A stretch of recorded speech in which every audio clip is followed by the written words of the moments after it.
Jangan lupa ya subscribe pada channel ini, teman-teman. Klik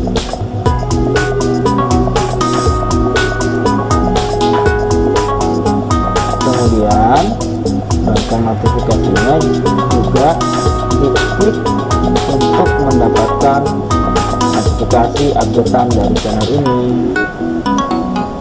Terima kasih.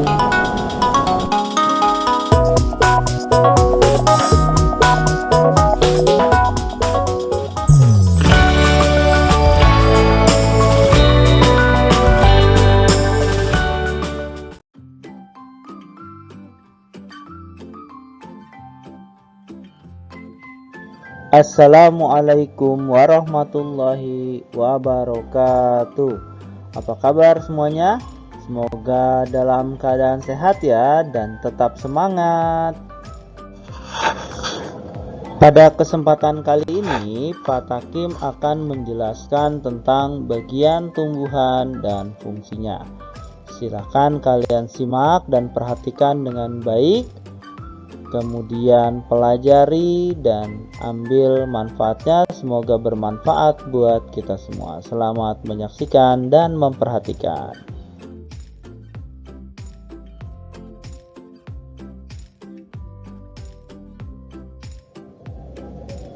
Bagian tumbuhan yang kita pelajari antara lain adalah bunga. Bunga adalah salah satu bagian tumbuhan yang fungsinya adalah untuk berkembang biak. Apa sih berkembang biak itu? Ya, berkembang biak adalah salah satu dari bentuk atau cara makhluk hidup untuk memperbanyak dirinya atau memperoleh keturunan. Nah, seperti apa nanti bagian-bagian bunga kita akan pelajari pada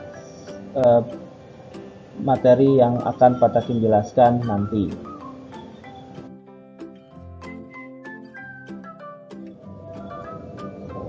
Berikutnya adalah batang.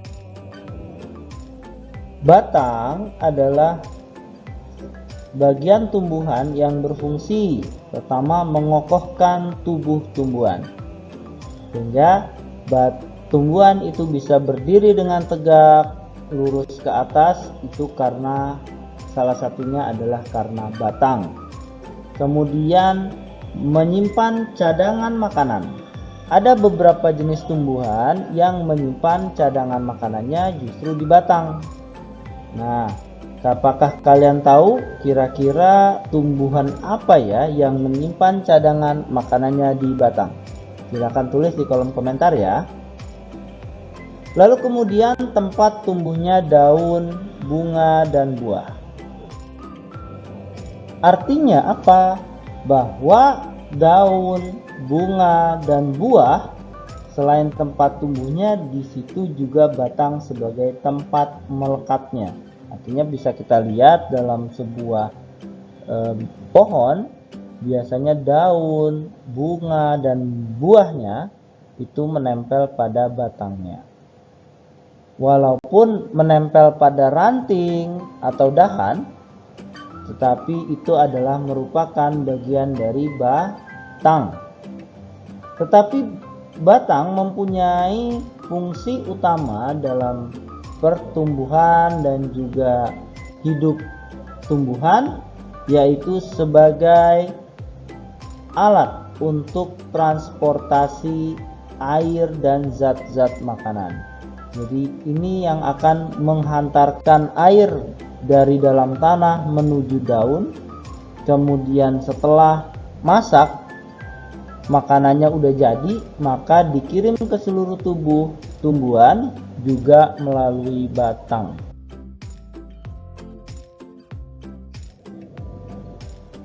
Berikutnya adalah daun. Daun merupakan tempat untuk membuat makanan pada tumbuhan. Nah, proses memasak atau membuat makanan pada tumbuhan di daun ini dikenal juga dengan nama, ada yang tahu? Ya, benar. Disebut juga dengan fotosintesis. Nanti kita akan pelajari di bagian daun ya, lebih detailnya atau lebih jelasnya. Berikutnya adalah buah. Bagian buah merupakan tempat menyimpan cadangan makanan dari hasil fotosintesis yang sudah dimasak sebelumnya, hasil makanan yang dimasak sebelumnya di daun. Kemudian disimpanlah di dalam buah sebagai cadangan makanan. Di dalam buah terdapat daging buah dan juga biji, di mana biji merupakan sebagai cikal bakal tumbuhan baru. Bagian yang terakhir adalah akar. Pada bagian akarlah yang berfungsi untuk menyerap air dari dalam tanah dan juga zat-zat hara untuk nanti didistribusikan melalui batang menuju ke daun untuk proses fotosintesis. Selain itu, pada akar juga digunakan sebagai tempat menyimpan cadangan makanan. Apakah kalian tahu kira-kira tumbuhan apa yang bagian akarnya itu kita makan? Silakan tuliskan di kolom komentar ya.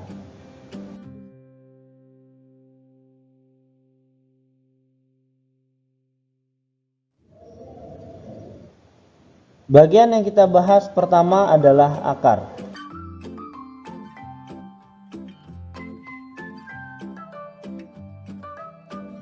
Fungsi akar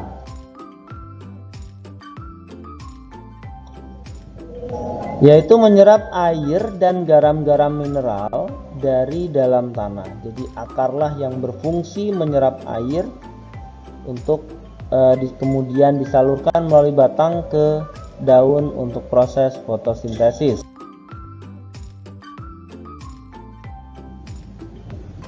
Kemudian juga untuk menunjang dan memperkokoh berdirinya tumbuhan di tempat hidupnya.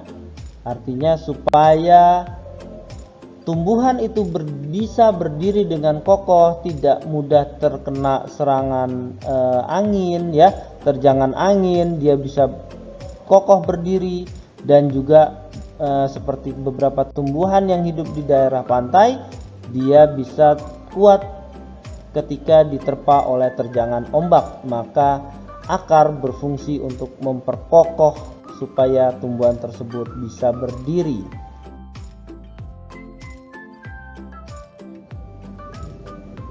Lalu beberapa jenis tumbuhan ini berfungsi sebagai alat untuk bernafas.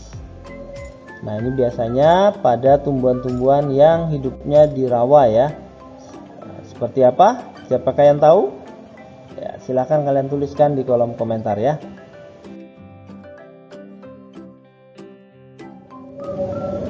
Lalu beberapa jenis tumbuhan juga berfungsi sebagai tempat menyimpan cadangan makanan. Artinya dari hasil proses fotosintesis, makanan yang sudah jadi disimpan di akar dan dampaknya kita bisa memakan akar tersebut.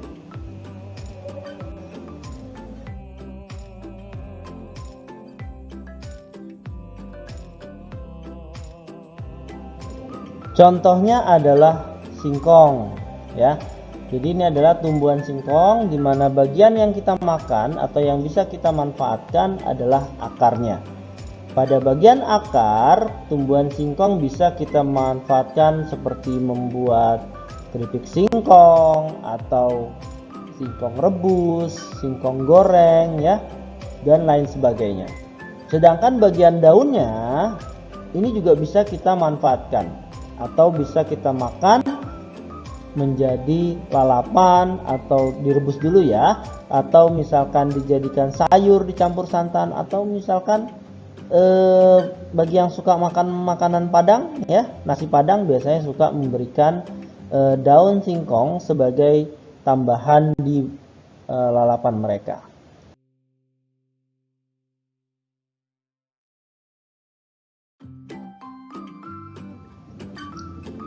Berikutnya adalah ini, ada yang tahu? Ya, ini adalah kacang tanah. Nah, kacang tanah yang kita makan juga merupakan bagian akarnya.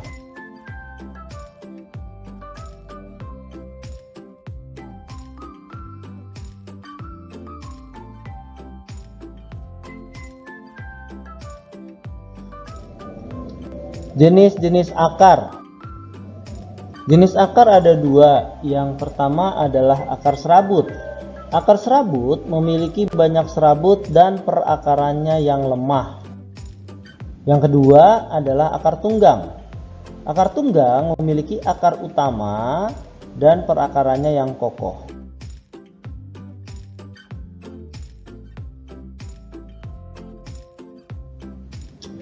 Sekarang perhatikan gambar berikut.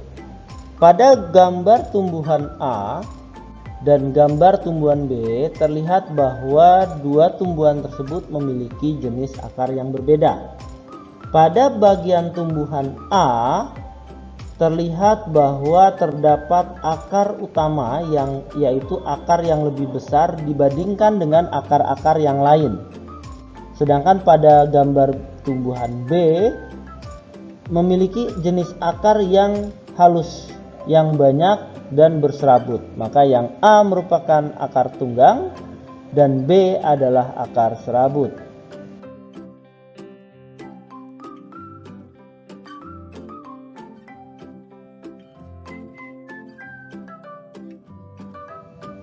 Berikutnya yang kita pelajari adalah akar khusus. Akar khusus yang pertama adalah akar tunjang. Akar tunjang berfungsi untuk menunjang atau memperkokoh supaya tumbuhan bisa berdiri dengan tegak, baik itu di tanah ataupun di daerah pantai, misalkan supaya dia tidak terkena terjangan oleh ombak.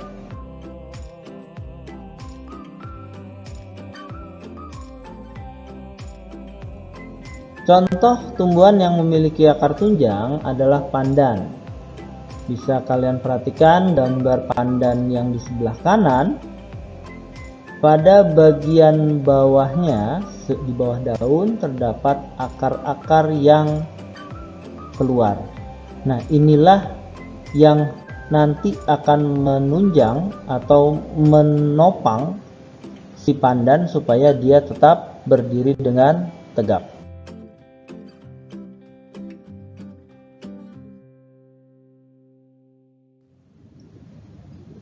Berikutnya contoh tumbuhan yang memiliki akar tunjang adalah pohon berikut.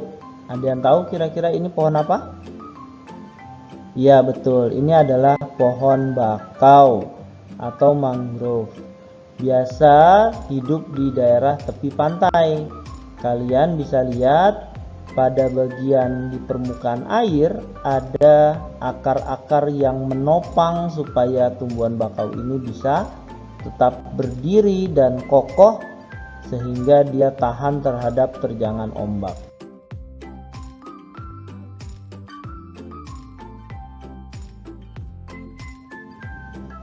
Coba perhatikan gambar berikut. Gambar apa ini? Wah, ada gambar paaya ya. Oh salah, buaya yang maksudnya.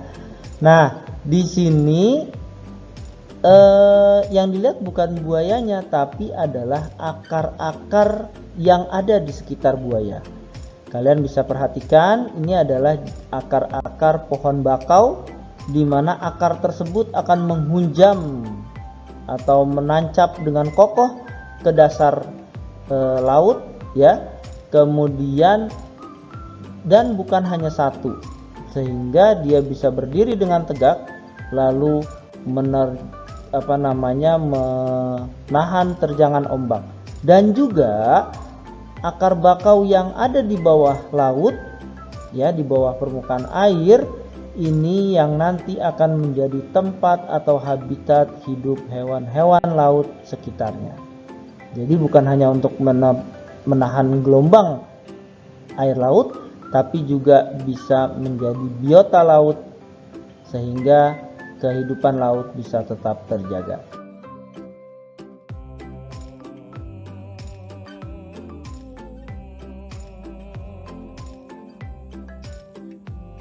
Berikutnya adalah akar gantung. Akar gantung bisa kita temui pada beberapa jenis tumbuhan di mana akarnya itu nampak menjuntai dari atas atau menggantung.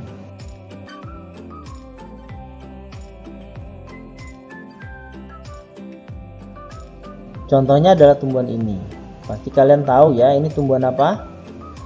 Ya, betul, ini adalah pohon beringin. Kalian bisa lihat di bawah bagian daun-daun yang hijau tersebut terdapat akar-akar yang menjuntai ke bawah. Nah, akar yang menjuntai ke bawah inilah yang dinamakan dengan akar gantung. Coba kita lihat pohon beringin berikut. Pohon ini cukup besar ya. Kalau kita ada di bawah situ pasti terasa nyaman, adem ya. Nah, tapi apakah semua pohon beringin seperti ini, besar dan tinggi? Coba kita lihat ke slide berikutnya.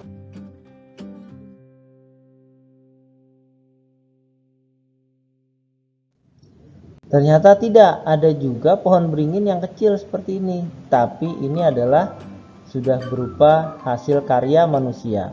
Bukan pohonnya yang dikaryakan, dibuat oleh manusia, tapi adalah ini seni menghias tanaman atau kita kenal dengan nama bonsai. Jadi pohon beringinnya dijadikan seperti pohon beringin yang kerdil.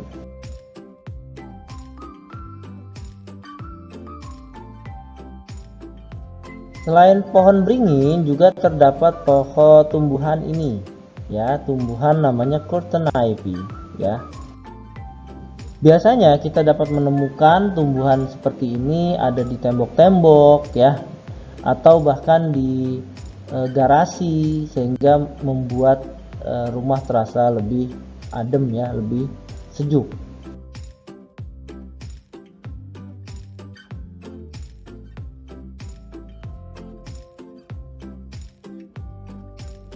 Berikutnya adalah akar tempel. Nah, akar tempel ini fungsinya untuk membuat tumbuhan itu bisa menempel atau merambat baik itu di dinding atau di bebatuan atau bahkan di pohon.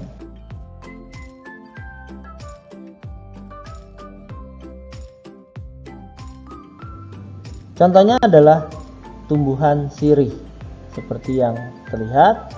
Nah, biasanya sirih ini menempel pada tembok atau tumbuhan lain sehingga dia merambat terus ke atas untuk mendapatkan sinar matahari.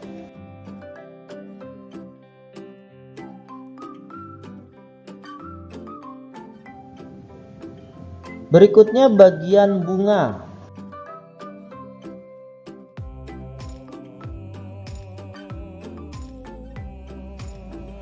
Bunga merupakan alat reproduksi pada tumbuhan, terutama tentu saja tumbuhan yang memiliki bunga.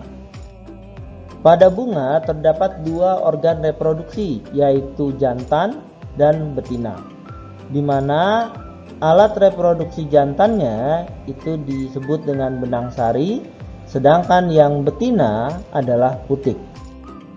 Ketika benang sari atau serbuk sari jatuh ke kepala putik, maka ini dikatakan atau dinamakan dengan penyerbukan.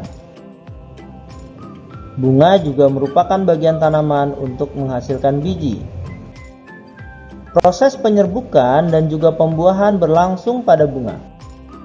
Setelah proses penyerbukan lalu menjadi pembuahan dan kemudian bunga akan berkembang dan akhirnya membuat atau membentuk yang namanya buah.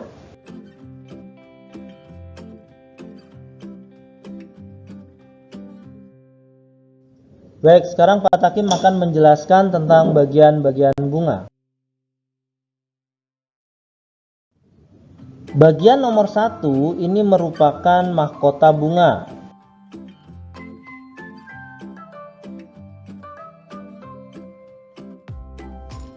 Mahkota bunga merupakan bagian yang paling menarik pada bunga, di mana biasanya mahkota ini berwarna-warni. Nah, fungsi dari mahkota bunga selain membantu penyerbukan bunga dengan menarik perhatian para serangga supaya hinggap ke bunga, mahkota juga melindungi alat reproduksi bunga, yaitu benang sari dan putik.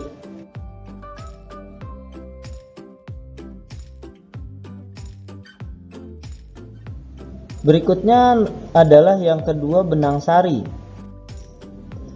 Benang sari merupakan alat kelamin jantan pada bunga, di mana pada benang sari terdapat serbuk sari. Serbuk sari memiliki ciri-ciri lengket, sehingga ketika ada serangga yang hinggap ke bunga, maka serbuk sari akan menempel ke kaki serangga. Kemudian ketika serangga terbang atau hinggap ke bunga yang lain, maka pada kaki yang tadinya terdapat serbuk sari akan menempel di putik bunga yang lain, sehingga terjadilah proses penyerbukan yang dibantu oleh dengan serangga.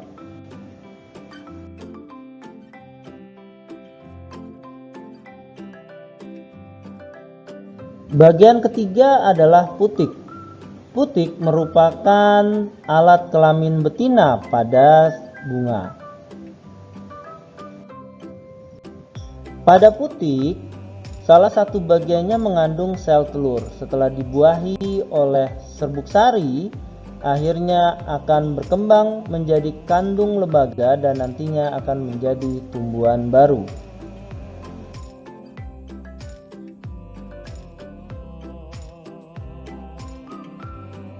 Bagian keempat adalah bakal biji. Bakal biji berfungsi melindungi sel telur dan menjadi tempat pertemuan antara sel-sel telur yang akan dibuahi, di mana bakal biji letaknya ada di dalam bakal buah. Bakal buah ini nanti yang akan menjadi buah ketika proses penyerbukan kemudian pembuahan terjadi. Kemudian bunga akan menjadi buah. Nah, di dalam buah terdapat biji.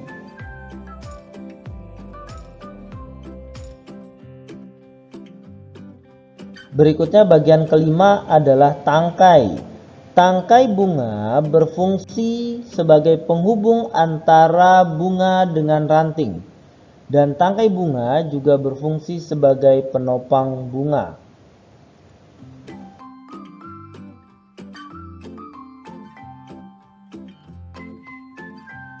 Dan terakhir adalah kelopak bunga. Kelopak bunga berfungsi melindungi mahkota bunga saat masih kuncup. Jadi saat bunga belum bermekaran, maka mahkota inilah yang akan dilindungi oleh kelopak bunga. Biasanya kelopak bunga berbentuk seperti daun dan berada di bagian paling luar menyelimuti mahkota bunga. Sekarang coba perhatikan gambar bunga berikut. Ada yang tahu ini bunga apa? Ya, betul. Ini adalah bunga sepatu. Nah, bunga sepatu merupakan bunga yang paling gampang kita amati serbuk sari dan putiknya karena menjuntai langsung keluar. Bunga ini dikenal juga dengan nama Hibiscus rosa sinensis, di mana coba kalian perhatikan gambar berikut. Kalian perhatikan gambar yang ditunjuk pada nomor 1. Menurut kalian, apakah nama bagian yang ditunjuk pada nomor 1? Ya, betul. Itu adalah putik pada bunga. Sekarang menurut kalian apa nama bagian yang ditunjuk oleh nomor 2? Ya, betul. Itu adalah benang sari. Sekarang pada bagian yang ditunjuk oleh nomor 3, siapa yang bisa menebak? Ini bagian apa? Betul sekali, ini adalah mahkota bunga. Kalian bisa lihat di sana bahwa mahkota bunga tampak sangat cerah ya, sehingga menarik perhatian serangga untuk mendekatinya. Bagian yang dilingkari kira-kira ini apa ya? Apakah ini telur kupu-kupu yang nantinya akan menjadi ulat? Bukan ya, ini adalah serbuk sari yang jatuh. Nah, seperti yang tadi sudah Pak Takim sampaikan bahwa serbuk sari memiliki ciri-ciri lengket. Apakah kalian sudah pernah melihat atau memegang serbuk sari? Coba kalau di rumah kalian ada bunga kembang sepatu, ya, ada kembang sepatu di sekitar rumah kalian, maka silakan kalian coba perhatikan. Pegang bagian kuning-kuning tersebut, maka dia akan menempel pada tangan kalian. Nah, tapi hati-hati bagi yang mempunyai alergi. Beberapa orang alergi terhadap serbuk sari bunga, tapi sebenarnya serbuk sari ini secara umum tidak berbahaya bagi manusia. Hanya yang memiliki alergi terhadap serbuk sari saja. Kalau tidak ada alergi, kalian bisa coba amati, kalian pegang, lalu maka serbuk sari akan menempel pada jari kalian. Coba perhatikan gambar berikut. Ini menunjukkan bahwa warna pada mahkota bunga itu berbeda-beda atau berwarna-warni. Ada yang berwarna putih seperti yang digambar, ada juga yang berwarna merah. Ini adalah jenis bunga yang sama, yaitu bunga mawar. Tapi apakah hanya dua warna ini? Tentu saja tidak. Ada yang berwarna ungu, ada juga yang berwarna hijau, dan lain sebagainya. Jadi tergantung bunganya atau tergantung tumbuhannya, maka warna warna mahkota pada bunga itu berwarna-warni.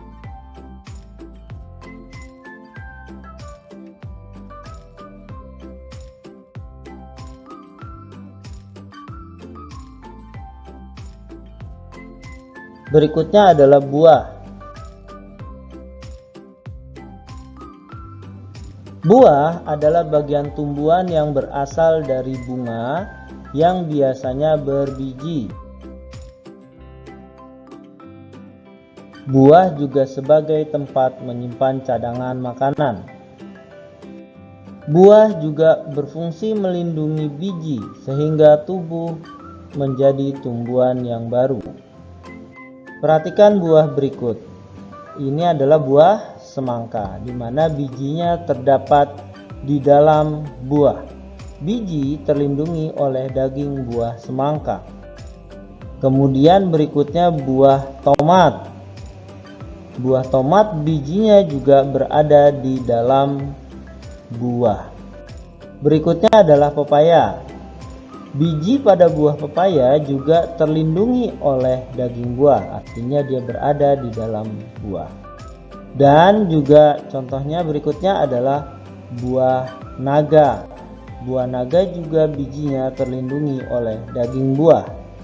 Nah, sekarang kalau yang sudah tadi Pak Takim jelaskan atau Pak Takim tampilkan adalah buah-buah yang memiliki biji di dalam buah. Apakah kalian tahu contoh tumbuhan atau buah-buahan yang memiliki biji di luar? Coba sebutkan. Ya, betul. Ini adalah contoh tumbuhan atau buah-buahan yang memiliki biji di luar, yaitu buah strawberry. Kalian bisa lihat di kulit buah tersebut ada bintik-bintik berwarna kuning. Nah, itu adalah biji dari buah stroberi. Buah juga berfungsi untuk membantu penyebaran atau pemencaran biji. Penyebaran dapat dibantu oleh angin, aliran air, hewan, ataupun terjadi dengan proses pecahnya buah itu sendiri, sehingga melontarkan biji-bijinya sampai jauh.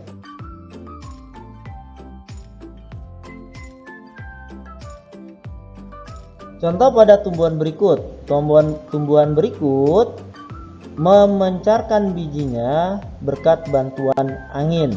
Ada yang tahu tumbuhan apa ini? Ya, Ini adalah tumbuhan dandelion.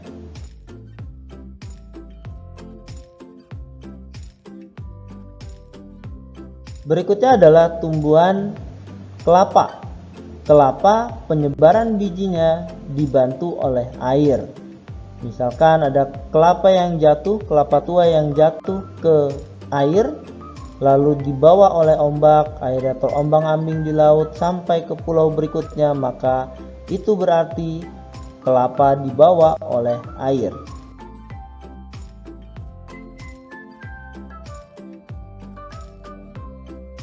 Pada contoh gambar berikut, ini adalah contoh pemencaran buah atau biji yang dibantu oleh hewan. Misalkan buah kersen.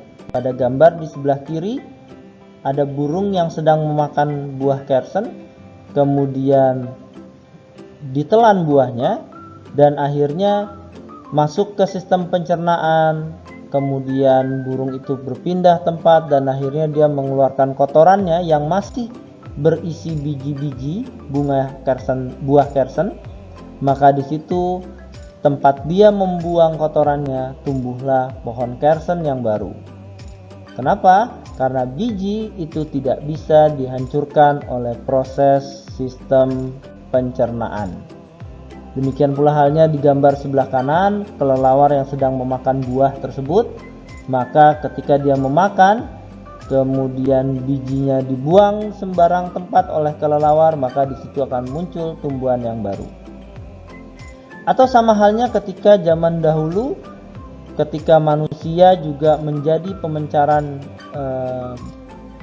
buah atau tumbuhan baru. Misalkan ada seseorang yang memakan jambu biji, kemudian beberapa hari setelahnya dia akhirnya buang air di kebun misalkan ya, atau di tanah orang, atau di gunung, maka di situ tumbuhlah pohon jambu biji yang baru. Artinya manusia bisa juga sebagai media untuk menyebarkan biji atau tumbuhan yang baru.